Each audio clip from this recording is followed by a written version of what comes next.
Hi guys.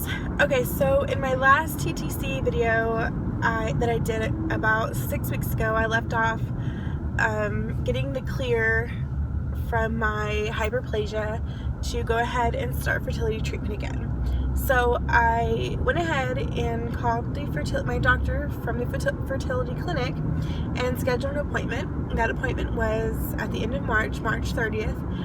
And during this appointment, I sat down with my doctor. We kind of came up with a game plan. He did give me an ultrasound and checked out my uterus, my ovaries, my fallopian tubes, all that good stuff. And basically what he found out or saw through the ultrasound was that in a normal fertile woman that is my age, they should have 8 to 10 follicles during their cycle off of their ovaries, and he only counted 3 on one of mine. On the other one, there was a large cyst that he said was probably benign, but he wanted to go ahead and take care of it before we start any treatment. So we went ahead and are going to we'll start off with IUI treatment. Abel, my husband, his sperm is great. We definitely know it's not him, it's me. So what that entails is that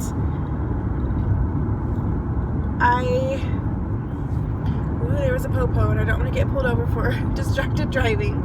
So anyway, for me, what we're going to do is, first of all, we want to take care of that cyst. So he prescribed me back on birth control for a month, and I'm going to go back in. I'm going to call him at the first day of my next cycle and call and schedule another ultrasound to hopefully so they can hopefully see that the cyst is gone or taken care of.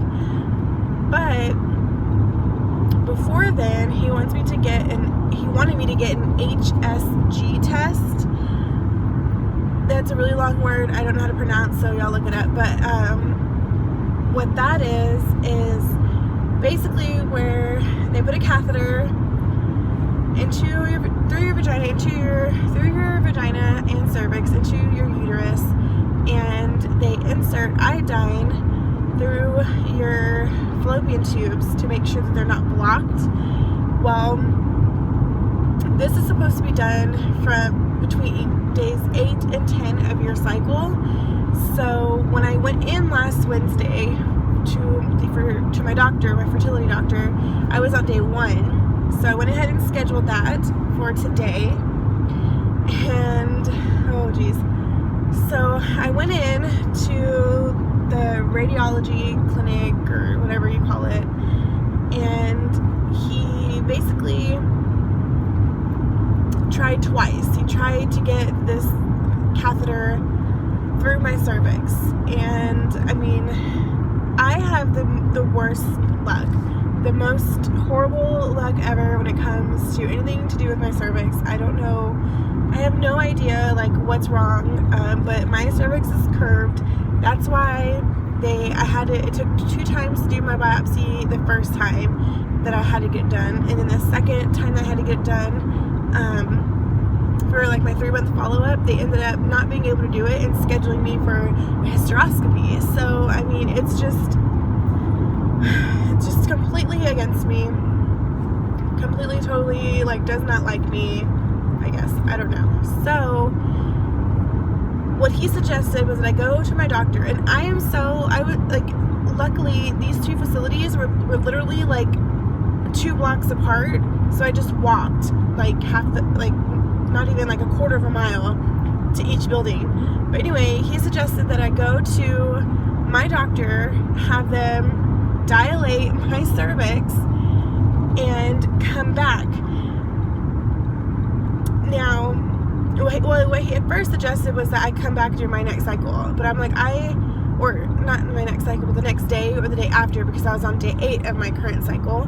and you do it between days 8 and 10. Anyways, I live almost 2 hours out of town, and that would have just been like, you know, I have a life, I have a job, I couldn't come back either tomorrow or the next day. So he was like, well, maybe your doctor can fit you in and you can get your cervix dilated. So I'm like, okay. My fertility clinic is like the best ever, and they were so willing to just bring me in and help me out and do whatever is needed to get it done. I mean, the nurses were amazing. My doctor, I love him. So I called over there and they're like, yes, come right in. And I was like, I'll be there in 5 minutes. Got there, they dilated my cervix, which by golly is so painful. I don't know. I think it was worse than the biopsy.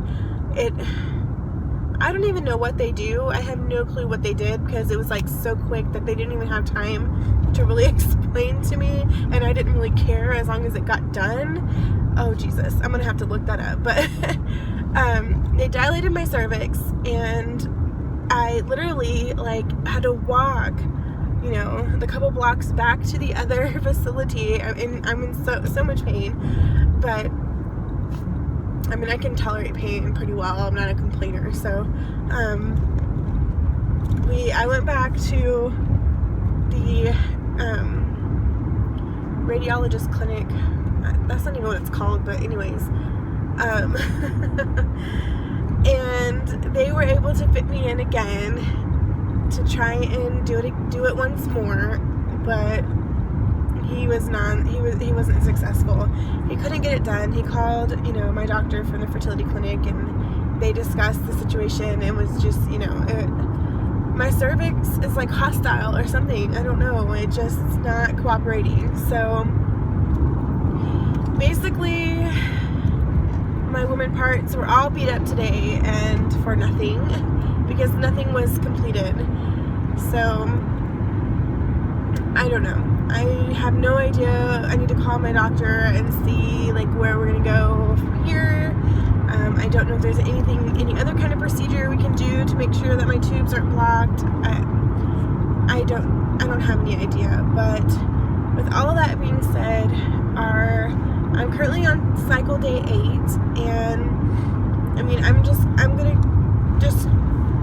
on birth control too, so I'm just gonna kind of, you know, take all my meds like I'm supposed to, continue working out. I've been working out consistently. I haven't skipped a workout. Just continuing to be active. I need to get better eating. I seriously do. Eating, snacking, and that kind of thing is like the worst. But anyway, I'm going to continue doing that for the month of April, and then day 1, of course, of my next cycle, I'm going to call and schedule a ultrasound, and we will go from there. Now, IUI is not covered at all on my insurance, at all. Everything has to come out of pocket. Now, the ultrasounds and the tests leading up to and preparing me for the IUI, now that is covered. I'm only responsible for 20%, so I mean, it's not horrible, but yeah, I mean, it's crazy. So the procedure myself is going to cost, depending on the medication, about $1,200 per cycle. It's what I'm guesstimating just from the paperwork that they've given me so far. So that's a little scary. I mean, my husband and I we knew that it was going to be a lot, but once the numbers are all like laid out in front of you, it's just a whole different feeling, and it's really scary because right now in the field that my husband works in, it's really slow, and actually 9 employees were recently laid off in his company, and luckily he made the cut, but he used to work 5 days and then be off 1 day, and then those days that he was working, they were like 14-16 hour days, and now they recently, starting April 1st, just went down to 4-2, and he's working like 8 or 9 hour days. So that's a little scary because his paychecks are going to be almost cut in half if you think about it. So I think we have enough in our savings, and just from what we plan to already put towards this, I think we have enough to try 2 cycles. And if it doesn't work for those 2 cycles, if there's no success, then what I want to focus on for like 3 months is just getting healthy. I want to get healthy. I want to, save money, of course, and then, in the fall, we can try again, a couple cycles, probably 2 or 3 more cycles. And then if still nothing, then we might have to go even more advanced, maybe. I don't know. But I'm hopeful. So in May, we will do our first IUI cycle, and I'm excited. If you have any questions about IUI, just leave them in the comments. I'm just assuming that you know what that is, but I mean, I can definitely answer any questions or kind of go more into detail about the specifics of that procedure and whatnot. But anyway, thank you guys so much for watching. I'm so sorry. This is probably so rambly just because I'm driving and I'm trying, like, my emotions are all over the place. Like, I literally took a beating today and nothing was done. Like, it's so frustrating. I mean, I know you guys can relate, but anyway, I will see you guys in my next video. Thank you so much for watching.